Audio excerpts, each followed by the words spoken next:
एका गुरूंचे बरेच शिष्य होते. ते सगळे शिष्य सगळ्या नियमांचं पालन करायचे, रोज ध्यान करायचे, योग करायचे. गुरूंनी जे काही शिकवलं असेल, सांगितलं असेल त्याचं योग्य पद्धतीने पालन करायचे.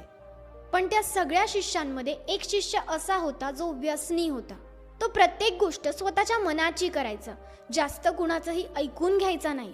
त्याला बऱ्याच जणांनी बऱ्याचदा सुधरवायचा प्रयत्न केला, पण तो मात्र सुधारला नाही. ते गुरु वयस्कर होत होते आणि त्यांच्या पूर्ण शिष्यांमध्ये फक्त हीच चर्चा सुरू होती की गुरु कुणाला त्यांचा उत्तराधिकारी बनवतील, ते कुणाला हे सगळं सांभाळण्यासाठी ठेवतील. सगळ्या शिष्यांमध्ये हीच चर्चा होती, कारण प्रत्येकाला ते बनायचं होतं. प्रत्येकाला हे सगळं काही साम्राज्य सांभाळायची इच्छा होती. प्रत्येक जण त्यासाठी उत्सुक होतं आणि प्रत्येक जण त्यासाठी प्रयत्न करत होतं. ते सगळे शिष्य सतत तेच बोलत असायचे की गुरु कुणाची निवड करतील, कुणाची निवड करतील. त्यातले काही शिष्य असे सुद्धा होते जे सर्व गुण संपन्न होते, जे अतिशय शांत होते आणि सगळ्यांचा विश्वास होता की गुरु याच शिष्यांना निवडतील, यांनाच त्यांचे सगळे रहस्य सांगतील आणि हे सगळं काही साम्राज्य सांभाळायला देतील. पण तसं झालं नाही.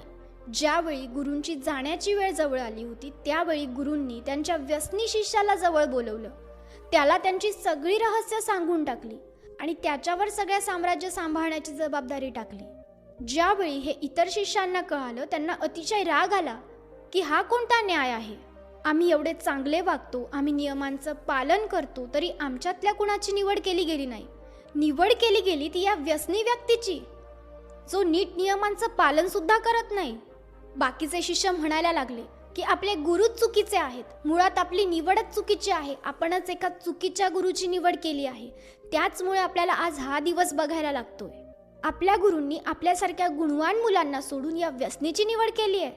त्या सर्व शिष्यांचं हे बोलणं गुरूंनी ऐकलं आणि गुरु त्यांना म्हणाले की तुम्ही बरोबर बोललात, तुम्ही सर्वच जण अतिशय गुणवान आहात, पण मी तुम्हाला पूर्णपणे ओळखत नाही, मी तुम्हाला पूर्णपणे जाणत नाही आणि मला माझा उत्तराधिकारी त्यालाच बनवायचं होतं ज्याला मी पूर्णपणे ओळखून असेल, ज्याच्या चांगल्या गुणांबरोबर वाईट गुणही मला माहिती असतील.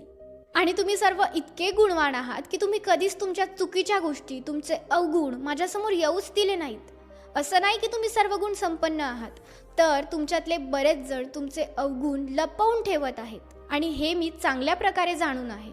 आणि ही गोष्ट अतिशय भयंकर असते ज्यावेळी एखादा व्यक्ती फक्त आणि फक्त त्याचा गुण दाखवतोय, तो असं दाखवण्याचा प्रयत्न करतोय की त्यात एकही अवगुण नाहीये.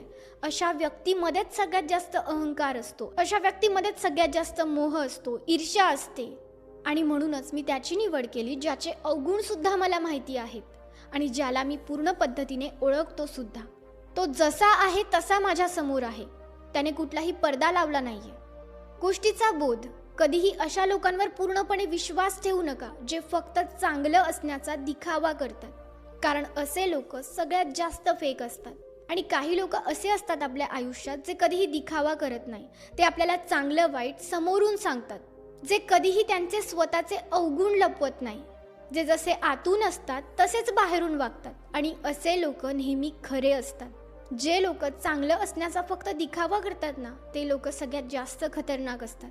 अशा व्यक्तींवर कधीही पूर्णपणे विश्वास ठेवू नका. अशा व्यक्तींना ओळखायला शिका.